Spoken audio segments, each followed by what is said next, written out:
Hey everyone, this is Matt from Mr. Speedometer. Wanted to give you guys a quick update slash kind of what's going on in the world with shipping to the United States right now. For those of you who didn't know, we're based out in Canada, and we have been shipping to the US for got to be close to over 30 years for sure. And we are not unfamiliar with the process. We have gone through the whole NAFTA process, the CUSMA, USMCA, whatever acronym you want to use for it. It's not a new process to us. We know what codes to use for our products because it's not a new occurrence to us.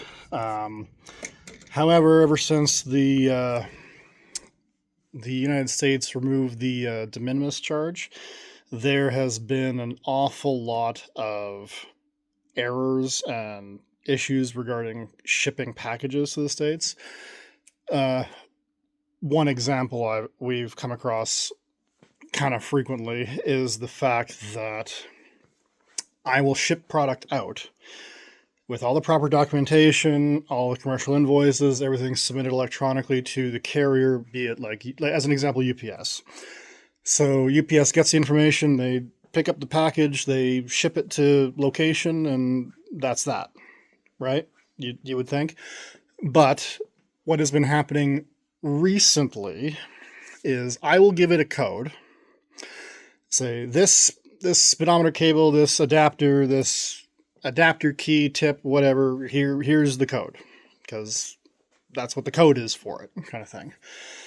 And then, because I don't know what's going on with UPS specifically, because we seem to only be having this problem with UPS, but it's not with every shipment, but it's with a lot of the shipments. We have received packages back stating there's no complete paperwork, and they were somehow sticking the sticker requesting the additional paperwork literally on top of the packet that has the physical paperwork on the box.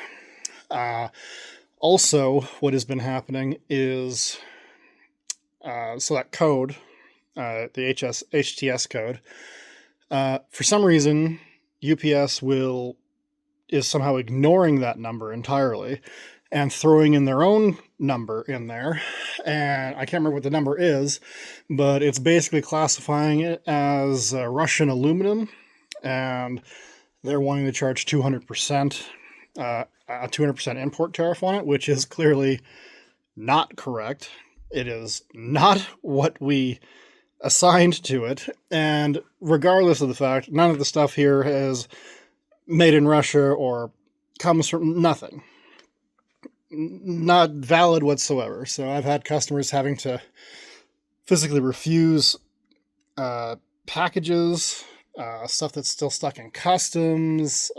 Yeah, it's really annoying. And on top of all that, Canada Post recently went back on strike.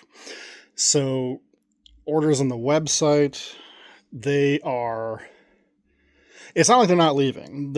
We can fill them and so on and so forth. And if we can ship with, FedEx, DHL, whoever, we will. We do that. However, when someone orders just like a single tip kind of thing, like this, it just goes in a little envelope, and it's just not economically viable to ship it with DHL because it will, it's not, no. So unfortunately we're doing the best we can with what circumstances we have. All we ask is a little bit of patience, and we're kind of all in the same boat. So yeah, if you have any questions or concerns, give us a call, leave a comment below, and we'll see what happens. All right, well, have a good day.